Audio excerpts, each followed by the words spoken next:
Dan barang siapa yang mendurhakai Allah dan Rasul-Nya dan melanggar ketentuan-ketentuannya, niscaya Allah memasukkannya ke dalam api neraka, sedang ia kekal di dalamnya, dan baginya siksa yang menghinakan. Quran Surat An-Nisa ayat 14.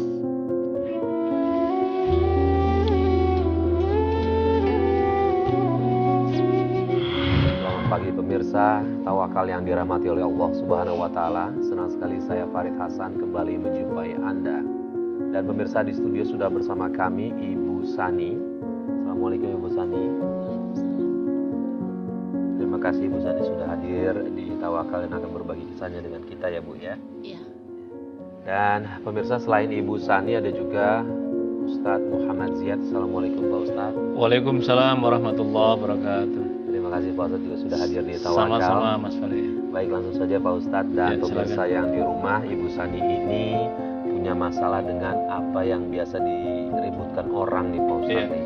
Gak jauh dari soal warisan. Ya. Baik Ibu Sani, bisa langsung aja cerita apa yang Ibu rasakan. Apakah Ibu merasa ada ketidakadilan dari warisan itu atau ada apa yang lain?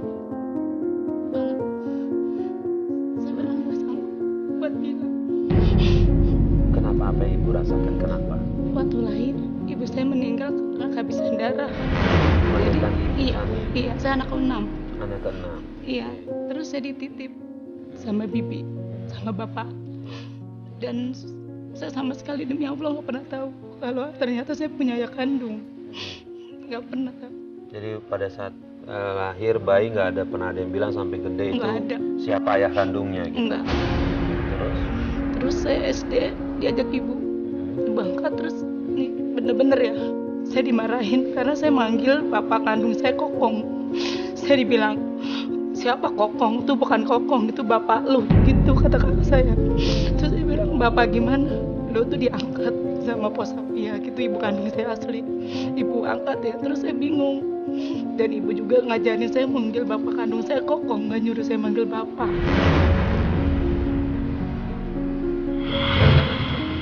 Jadi ibu saya yang ngangkat punya bapak, bapaknya kakak beradik sama bapak kandung saya gitu. Dan itu terus kayak gitu. Maaf ya sampai saya jatuh juga, kan ada bekas di kening. kenapa jatuhnya, kenapa? Saya jatuh di kali karena ibu saya nyuci bawah saya. Dan bapak saya tuh nggak pernah, pokoknya saya nggak pernah ngerasain itu bapak saya dan kakak-kakak saya nggak pernah saya tahu. Ibu saya itu kan orang nggak mampu. Mas Farid, saya ikut jualan pecel pun mereka nggak pernah ngelarang. Jadi saya bener-bener hidup ikut ibu ya kayak gitu apa adanya. Terus kemudian selama tinggal sama bibi ada perlakuan yang berbeda kan dari bibi? Enggak, justru Nggak ada. demi Allah mereka sayang sama aku. Sampai mereka meninggal pun, sampai ibu meninggal cuma satu yang saya ingat sampai sekarang saya ada. Saya nggak boleh minta-minta, apalagi ngutang ke kakak saya. Itu amanah dari ibu saya sebelum meninggal. Dia bilang, Sani, dengar ya Neng, kalau ibu Tuhan kasih ibu panjang umur, lu urusin ibu biar bener. Tapi kalau ibu dulu yang dipanggil, lu urusin bapak lu biar bener, walaupun dia bukan bapak kandung kamu gitu. Itu yang benar-benar saya udah ngarepin walaupun tadi saya sakit. Sakit, Kak. Ampun, Kak. Kenapa aku diperlakukan kayak gini? Hei, Sani, gak usah banyak nanya ya. Hah? Emang dulu dari kecil, emang bukan bagian keluarga ini. Ngerti? Tapi gue gak tahu kenapa bapak masih aja masukin nama lu tentang harta waris ini. Hah? Ya udah, sekarang lu gak usah banyak ngomong. Sekarang lu tanda tangan di sini. Aku gak mau. Cepat tanda tangan. Cepat. Aku gak mau, Kak. Aku gak mau.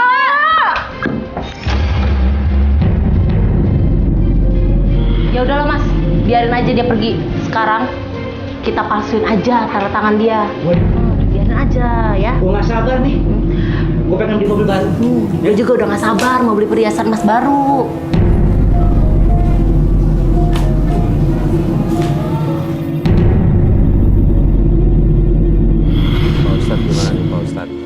banyak terjadi di masyarakat. Soal warisan, ada merasa anggota keluarga yang tidak adil atau bahkan dimanfaatkan seperti Pak Ustadz. Gimana? Begini Mas Farid, saya ikut prihatin ya dengan cerita Bu Sani ini. Jadi seharusnya kan memang seringkali masalah warisan itu menjadi petaka bagi hubungan persaudaraan dalam keluarga. Saya ingin sedikit menjelaskan yang pertama tadi tentang ibu asuh atau ibu angkat tadi itu. Jadi ibu ini tugasnya mulia sekali ya, karena membantu dari bapak tadi punya anak itu, kemudian ibunya beliau tadi kan meninggal saat kehabisan darah tadi. Maka kemudian dititipkanlah. Jadi menitipkan ini bukan berarti terputus hubungan keluarga garis darah antara dia dengan bapak dan saudara-saudaranya.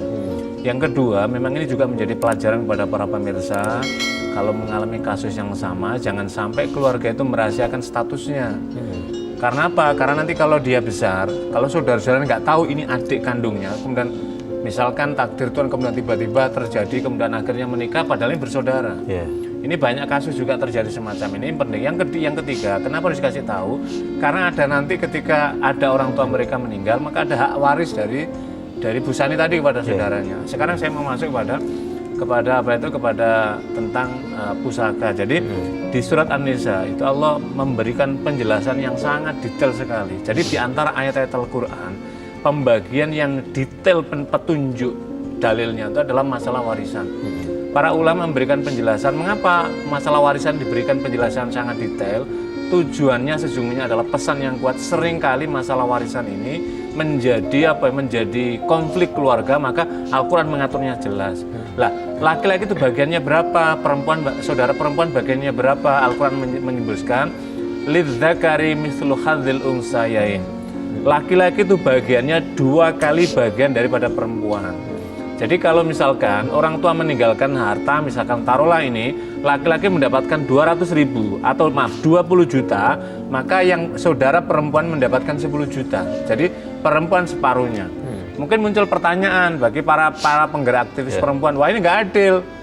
Kenapa perempuan separuh daripada bagian laki-laki? Karena laki-laki nanti menikah dengan perempuan, perempuannya dapat setengah, dia dapat 2, dia dapat 1, dapat 3. Perempuan dapat 1, kemudian suaminya nanti dapat 2, sama-sama dapat 3 ketemunya gitu. Itu yang pertama. Yang kedua, tadi Bu Sani bercerita ternyata saudara-saudara dari 6 bersaudara yang 5 tadi ternyata kemudian minta tanda tangan dan tanda tangan Bu Sani dipalsu. Ini adalah tindakan tercela. Orang yang menghilangkan hak waris dari saudaranya kemudian tidak mendapatkan bagian dan hanya dibagi sendiri, maka ini termasuk memakan harta yang diharamkan oleh Allah. Al-Quran secara tegas sekali, janganlah kamu memakan dari pusaka hak saudaramu kemudian saudaramu tidak dibagikan. Bahkan di dalam surat Al-Baqarah ayat 188 itu menjelaskan wala ta'kulu amwalakum bainakum bil batili wa tutlu biha ilal hukam litakulu fariqam min amwalin nas bil itsmi wa antum ta'lamun. Janganlah kamu memakan harta benda di antara kamu sekalian dengan cara yang batil. Cara yang batil artinya apa? Bu Sani mendapatkan warisan, saudaranya atau dia warisan, harusnya dia didapatkan, tetapi tidak diberikan, itu namanya batil. Padahal saudaranya itu tahu bahwa ini adalah perbuatan dosa. Nah ini yang tidak dibolehkan. Jadi kalau apa hukumnya? Hukumnya dosa besar pada saudara-saudara tadi itu. Yang kedua, harus diingat cara mengambil pembagian harta warisan yang tidak didasarkan pada petunjuk Islam, petunjuk agama. Jangan salah, hartanya itu tidak akan berkah. Banyak orang saudara mendapatkan melimpah ruah, tetapi justru nanti di anaknya, keturunannya gitu, banyak saudaranya tidak mendapatkan, tapi justru Allah berikan ganti yang lebih baik. Jadi apa yang dilakukan oleh saudaranya Bu Sani ini adalah cara-cara yang tidak dibetulkan menurut tuntunan Islam ataupun juga menurut tuntunan negara. Apalagi tadi itu melakukan pemalsuan tanda tangan itu dalam mana tidak dikasih tahu. Misalnya kan dikasih tahu, Dek, kamu ini betul apa itu dititipkan di tempat bibi, tetapi kamu sesungguhnya saudara kami. Dulu ibu meninggal ketika saat melahirkan kamu mendapatkan warisan, ini ada begitu sudah dapat, misalkan ini dapat sekian, adik dapat sekian. Mesti harus jelas kalau ini dilakukan, inilah yang akan menimbulkan kerukunan keluarga dan mendatangkan keberkahan bagi harta yang ditinggalkan dari orang tua. Bu Sanila, hubungan Bu Sani dengan sama saudara-saudara saat ini tuh gimana sekarang? Enggak. Aku Putus kemarin hubungan? lebaran enggak, cuman aku kemarin kabur, enggak mau lebaran. Karena sakit.